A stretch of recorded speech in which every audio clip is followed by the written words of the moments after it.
میری بات کا جواب دو۔ اس رات تمہارا شوہر کہاں تھا؟ اس کے لہجے کی آنکھ کنول کو اندر تک سلگا گئی۔ اپنی بیوی کے پاس، اس کی باہوں میں۔ جھٹکے سے اپنا بازو چھڑایا اور اس کے کان کے پاس ہوتی شیرنی کی طرح گھرائی کہ کیکے کی بولتی ہی بند ہو گئی، جبکہ کنول کی برداشت سے اب باہر ہو چکا تھا۔ اس لیے 1 منٹ بھی وہاں نہ رکی اور واپس آتے ہی گاڑی میں بیٹھی، ڈرائیور کو خانویلا واپس چلنے کا بولا۔ اسے کیکے سے اس قدر گھٹیا پن کی امید نہ تھی۔ کیکے، کیا فضول بکواس کر رہی ہو؟ آفتاب شوہر ہے اس کا، اور تم اس طرح سے بات نہیں کر سکتی۔ ارسل کو بھی کیکے کی باتوں پہ شدید غصہ آیا۔ یہ ہمارا آپس کا معاملہ ہے، تم بیچ میں نہ بولو۔ کیکے نے ارسل کو سختی سے انگلی اٹھا کے وارن کیا۔ تمہارا معاملہ؟ ارسل چیئر کو جھٹکے سے چھوڑتا جارحانہ انداز میں اٹھتا کیکے کی جانب بڑھا۔ یہ مت بھولنا، بہن ہے وہ میری، اور اگر کچھ بھی غلط کرنے کی کوشش بھی کی تو بھول جاؤں گا کہ تم کون ہو۔ ارسل کے قرا کے کہنے پہ کیکے طنزیہ مسکرائی۔ پہلے تم اپنی خیر مناؤ۔ تم دونوں نے مل کے جو کھیل کھیلا ہے، وہ آفتاب کو پتہ چلا تو سوچو کیا حال کرے گا تمہارا اور تمہاری بہن کا۔ کیکے کی بات پہ ارسل نے لب بھینچتے اس مغرور لڑکی کو دیکھا جو سر جھٹکتے وہاں سے جا چکی تھی۔ ارسل کو کنول کی فکر ہوئی۔ اسے کیکے کے ارادے ٹھیک نہ لگے تھے۔ آبی کو وارڈ میں شفٹ کر دیا گیا تھا۔ اسے ہوش بھی آ گیا تھا، لیکن وہ بالکل چپ تھی۔ شامی اس کے پاس آیا تو وہ کھوئی ہوئی لگی۔ اس کے ایک طرف رکھی کرسی پہ بیٹھتے اس کی نظر بے اختیار اس کے گال پہ پڑی تو وہ چونکا۔ اٹھتے ہوئے اس کے پاس آیا اور غور سے دیکھا۔ نشان تو مکمل ہو چکا تھا، لیکن پھر بھی شامی کی زیرک نظروں سے چھپا نہ رہ سکا۔ ہاتھ بڑھا کے اس کے گال کو چھوا۔ ہاتھوں کا نرم لمس پاتے ہی آبی چونکی اور ڈر کے پیچھے کھسکی۔ شامی کے ماتھے پہ بل پڑے۔ تم پہ کس نے ہاتھ اٹھایا؟ سیدھا سپاٹ سوال کیا۔ آبی کا دل بہت زور سے دھڑکا۔ کچھ پوچھا ہے؟ جواب دو۔ آپ کی بار تھوڑا سختی سے پوچھا تو آبی نے ڈر کے مارے آنکھیں بند کر لیں۔ شامی نے گہرا سانس لیتے بامشکل اپنا غصہ کنٹرول کیا اور آبی کے قریب اس کے چہرے پہ جھکا۔ آبی؟ سرگوشی کرتے ہوئے اس کے چہرے کے پاس چہرہ لاتے 1 انچ کے فاصلے پہ تھا۔ آبی کی پلکیں لرزیں۔ دھیرے سے اس کی سرگوشی پہ بھاری ہوتی پلکوں کو اٹھایا۔ دونوں کی نظروں کا تبادلہ ہوا۔ آبی کی آنکھوں سے گرم سیال مادہ بہہ کے تکیے میں جبس ہوا۔ کیا ہوا؟ مجھے بتاؤ، کس نے اٹھایا تم پہ ہاتھ؟ بہت ہاتھ اور مان سے پوچھا۔ کسی نے نہیں، نظریں چراتے کہا۔ آبی، مجھے سچ سننا ہے، ایک لفظ بھی جھوٹ نہیں، ورنہ میرا غصہ جانتی ہو تم۔ شامی کے ماتھے پہ بل نمودار ہوئے تو آبی کے دل کی دھڑکن میں ارتعاش پیدا ہوا۔ وہ کچھ کہتی کہ تبھی ڈاکٹر اندر داخل ہوئے۔ شامی فوراً پیچھے ہٹا۔ ڈاکٹر نے ڈرپ اتاری اور آبی کا چیک اپ کیا۔ She is okay now, but weakness ہے ابھی ان کو۔ جوسز اور فروٹس دیں ان کو، اینڈ ٹینشن فری رکھیں، اوکے؟ ڈاکٹر فرقان کہتے باہر نکلے، جبکہ شامی اس بات میں ہی سر ہلا سکا۔ ان کے جانے کے بعد بامشکل کلائی تھامے آبی نے اٹھنا چاہا کہ شامی اس کے آگے آن کھڑا ہوا۔ میرا سوال اب بھی وہی ہے۔ اس کے دونوں اطراف ہاتھ رکھے اس کے تمام راستے بند کر گیا۔ وہ جی جان سے لرزی تھی۔ اتنی قربت دیکھی ہی کہاں تھی اس نے شامی کی۔ ہمیں گھر جانا ہے، مما ویٹ۔ آبی نے ٹالنا چاہا۔ جب تک میرے سوال کا جواب نہیں دیتی کہیں بھی لے جاؤں گا، لیکن گھر نہیں لے کے جاؤں گا، قطعی انداز میں کہتے وہ آبی کا صبر توڑ رہا تھا۔ کیا جاننا چاہتے ہیں آپ اور کس حق سے؟ پلیز مت کریں یہ سب، ہمیں گھر جانا ہے، مما کے پاس۔ وہ روتے ہوئے بے دردی سے اپنے گالوں سے آنسو صاف کرتی۔ شامی کو کوئی ضدی بچی ہی لگی تھی۔ آبی، تمہارے آنسوؤں کا مجھ پہ کوئی اثر نہیں ہونا، اس لیے بہتر ہے انہیں مت بہاؤ اور مجھے نہیں بتانا آپ کو کچھ، کیونکہ ہم جانتے ہیں ہم آپ کے لیے بے معنی ہیں۔ تو ہمارے آنسو بھی بے مول ہی ہیں آپ کے لیے۔ جائیں یہاں سے، ہمیں اکیلا چھوڑ دیں۔ ایک ہاتھ سے شامی کو نکاہت سے پیچھے دھکیلنا چاہا، لیکن وہ چھوٹی سی جان کہاں اس دیو ہیکل کو 1 انچ بھی پیچھے ہٹا سکتی تھی۔ شامی نے اس کی دونوں کلائیاں تھام لیں اور سختی سے گرفت میں لی، لیکن آبی کی حالت کے پیش نظر گرفت نرم کر لی اور اس روتی ہوئی کو کھینچ کے قریب کیا۔ وہ کچی ڈالی کی طرح اس کے سینے سے آن لگی۔ ٹیل می دا ٹروتھ، لہجے میں وارننگ تھی اور آنکھوں میں جنون۔ ایک لمحے کو آبی گھبرا گئی۔ آج کا ہوا واقعہ اس کی آنکھوں کے سامنے گھومنے لگا۔ ذکیہ، یار کیا ہوا؟ کیوں رو رہی ہو؟ ذکیہ سے اس کی دوستی آنا کے جانے کے بعد ہی ہوئی تھی۔ ویسے بھی یونی میں وہ دونوں بہت چھوٹی تصور کی جاتی تھی۔ وہ تھی بھی بہت چھوٹی۔ اپنی ذہانت سے اس نے ہر ٹیچر کو اپنا گرویدہ بنا لیا تھا، لیکن جتنی وہ ذہین تھی، اس سے کہیں زیادہ وہ معصوم تھی۔ ذکیہ روتے اس کے گلے آ لگی۔ اوفو، بتاؤ بھی، آبی نے چڑھتے ہوئے کہا۔ وہ پروفیسر سہیل، اٹکتے ہوئے بولی اور پھر رو دی۔ کیا ہوا؟ بتاؤ مجھے۔ پروفیسر سہیل کے بارے میں تقریباً ساری یونی ہی جانتی تھی۔ وہ لڑکیوں سے بہت فرینک تھے اور لڑکیاں ان سے۔ انہوں نے آج مجھے اپنے آفس میں بلایا اور مجھے غلط طریقے سے چھونے کی کوشش کی۔ بالآخر بول ہی دیا۔ آبی دانت پیستی رہ گئی۔ اب پانی سر سے اوپر چڑھ چکا ہے۔ ہمیں پرنسپل سے کمپلین کرنی ہی ہوگی، آبی نے قطعی انداز میں کہتے ذکیہ کا ہاتھ تھاما۔ نہیں، پروفیسر کو پتہ چلا تو وہ مجھے جان سے۔ پلیز نہیں۔ ذکیہ بہت سخت گھبرائی۔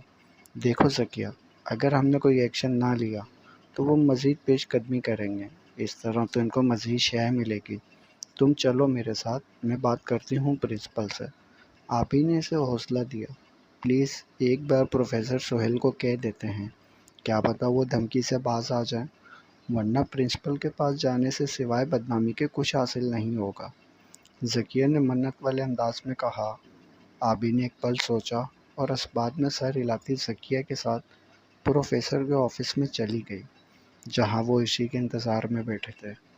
شرم آنی چاہیے آپ کو پروفیسر، معصوم لڑکیوں کو ہراساں کرتے ہو، یو بے شرم انسان۔ آبی بنا کوئی لحاظ کیے بولتی ہوئی آگے بڑھی، جبکہ پروفیسر سہیل کے چہرے پر مکروہ ہنسی تھی۔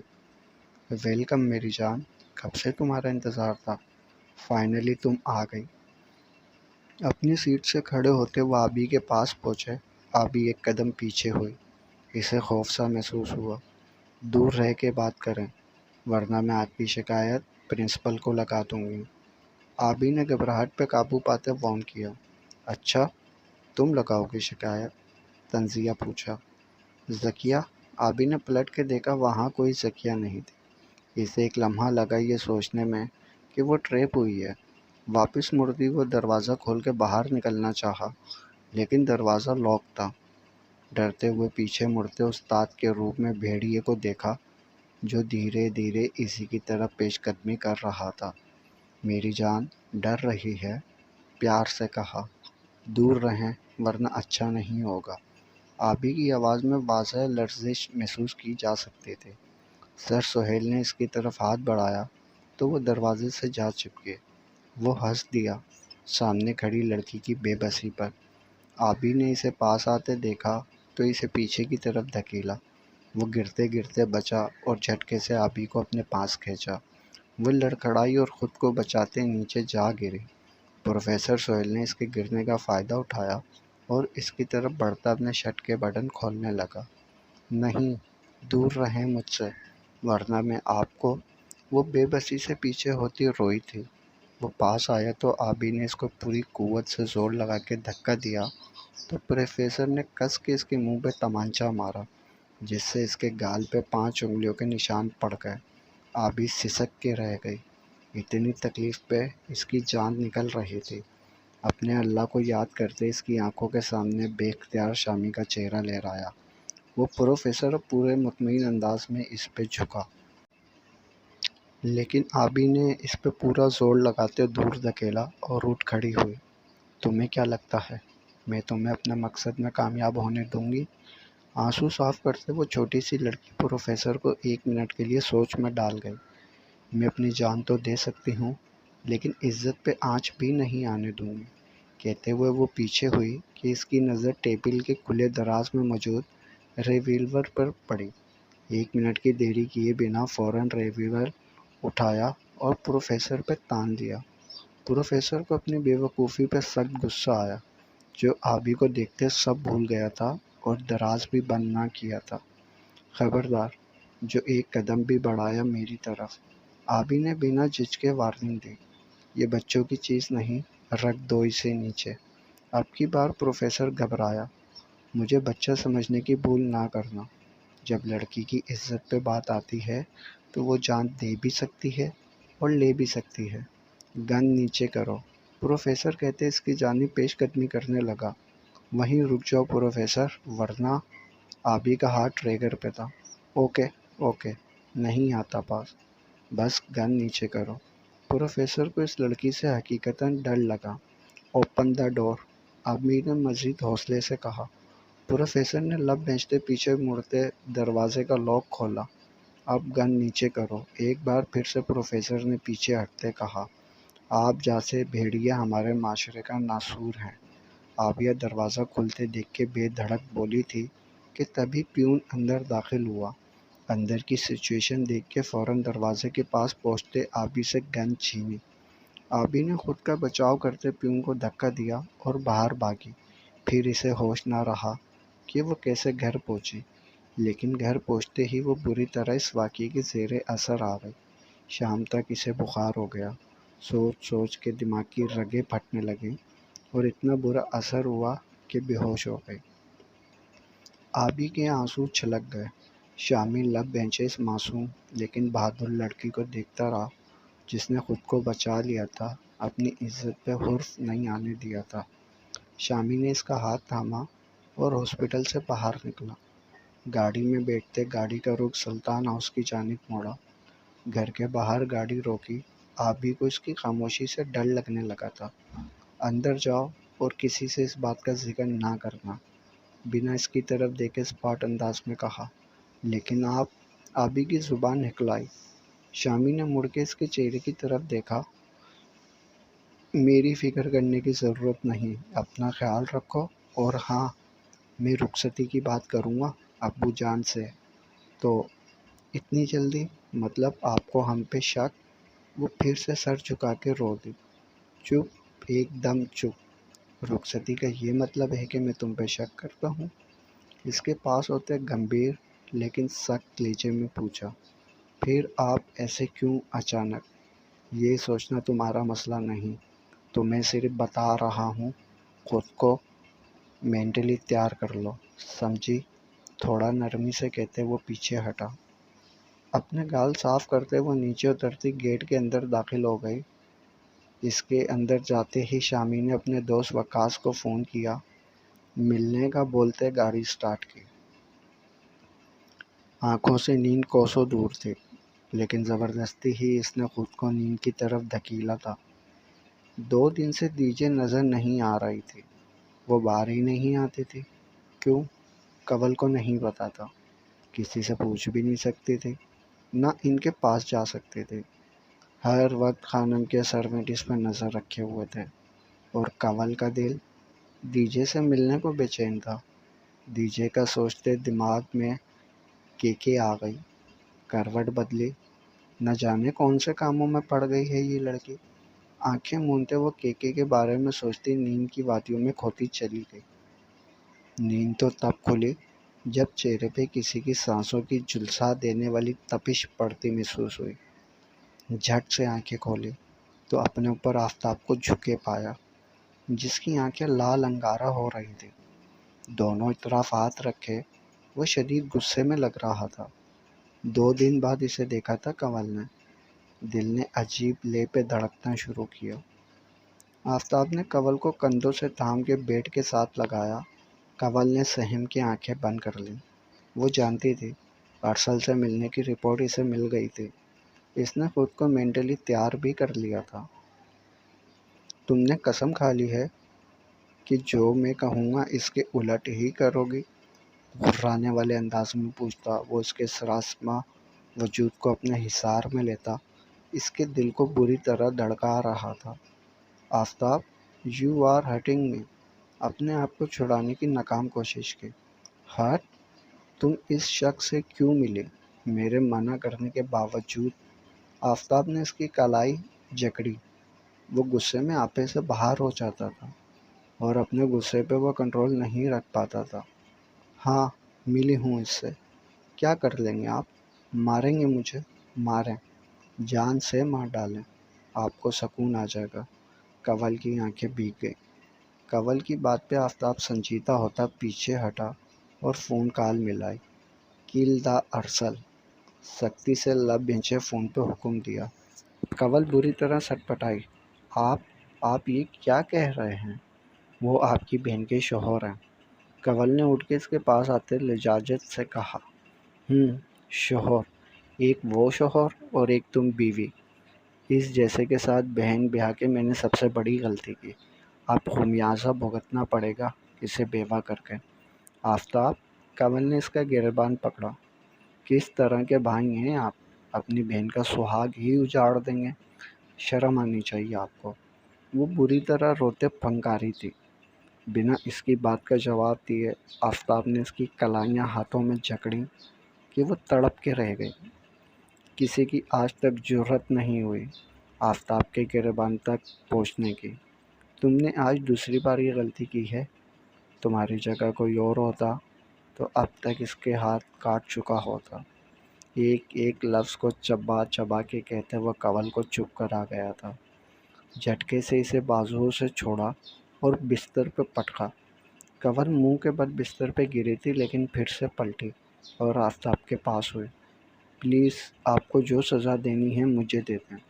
ارسل بھائی کو کچھ نہ کہیں۔ کنول کے منہ سے ارسل کے لیے بھائی سن کے آفتاب حیران ہوتا ہے اس کی جانب مڑا۔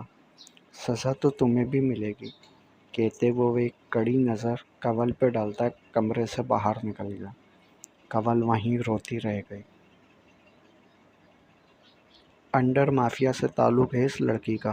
یہ دیکھیں، مارکس۔ یہی مارکس اس نے اس دن بھی پہنا تھا۔ آفتاب نے بھی اس کے مارکس کی جانب دیکھا۔ اس وقت وہ اپنے سیکرٹ روم میں تھے جہاں قاسم کمپیوٹر پر تمام اکٹھے انفارمیشن آفتاب کو دکھا رہا تھا۔ یہ بات سمجھ نہیں آ رہی، یہ میرے گھر کیا کر رہی تھی؟ کیوں آئی تھی؟ بھابھی سے ملنے۔ قاسم کے برجستہ کہنے پہ آفتاب کے ماتھے پہ دو بل پڑے۔ میرا مطلب، اس رات آپ نے ہی تو کہا تھا کہ وہ ڈرگز، کہیں وہ اس نے بھابھی کو؟ قاسم دور کا کوڑی لایا۔ لیکن کنول کا اس سے کیا تعلق؟ وہ اسے کیوں ڈرگز؟ کیا کنول بھی شامل ہے ان سب میں؟ آفتاب بری طرح پریشان ہوا۔ سر پکڑے وہ وہیں بیٹھ گیا۔ اسے کنول سے یہ امید نہ تھی کہ وہ غلط کاموں میں ملوث ہو سکتی ہے۔ نہ جانے اور کتنے راز ہیں کنول جو تمہاری ذات کو لے کے کھلنے باقی ہیں۔ قاسم کو کال آئی تھی جسے سننے کے بعد وہ آفتاب کی طرف گرم جوشی سے بڑھا۔ ایک اچھی خبر ہے۔ آفتاب نے سر اٹھایا۔ یہ مارکس والی لڑکی آج رات گولڈن کلب میں آنے والی ہے۔ قاسم کے چہرے پہ پر اصرار مسکراہٹ آئی۔ یقیناً وہ پھر سے کوئی ڈرگس کی ہی کوئی ڈیل کرنے جا رہی ہوگی۔ آفتاب نے اٹھتے سخت لہجے میں کہا۔ وہیں ہم اسے دبوچ لیں گے۔ قاسم نے پلین بتایا۔ مجھے اس سے کوئی لینا دینا نہیں، مجھے بس یہ جاننا ہے وہ میرے گھر کیوں گئی تھی۔ آفتاب کے ماتھے کے بلوں میں اضافہ ہوا۔ قاسم نے سوچتے ہوئے اسبات میں سر ہلایا۔ اب ان کی اگلی منزل وہ گولڈن کلب تھا۔ وہ شاور لے کے نکلا تھا۔ آج جو کچھ بھی یونی میں ہوا اس کے اعصاب پہ بری طرح چھایا ہوا تھا۔ شاور لے کے اس نے خود کو نارمل کیا کہ ایک دم کمرے کی لائٹ آف ہو گئی۔ یہ اچانک کیا ہوا؟ پروفیسر سہیل حیران ہوتا مڑا کہ یکدم سامنے کسی حیولے کو دیکھ کر ٹھٹکا جو دیوار کے ساتھ ٹیک لگائے کھڑا اسے ہی گھور رہا تھا۔ کون ہو تم؟ سخت آواز میں پوچھا، ساتھ ہی دراز کھولتے گن نکالنا چاہی، لیکن وہاں کچھ نہ تھا۔ کیا ہوا؟ نہیں ملی گن؟ سامنے والے کی سخت گیر آواز پہ پروفیسر کو کچھ غلط ہونے کا احساس جاگا۔ اس سے پہلے کہ وہ کچھ سمجھتا، سامنے والے نے اسے دھنک کے رکھ دیا۔ بہت شوق ہے نا تجھے لڑکیوں کو ہراساں کرنے کا؟ اب یہ تھوبڑا لے کے جانا یونی، دوبارہ اپنے پیروں پہ بھی نہیں چل سکو گے۔ زور سے اس کے سینے پہ گھٹنا مار کے پیچھے ہوا۔ کل کے کل ہی یونی سے استعفیٰ دے دینا، ورنہ یہ جو سانسیں چھوڑے جا رہا ہوں نا، صرف ایک لمحہ لگے گا بند کرنے میں۔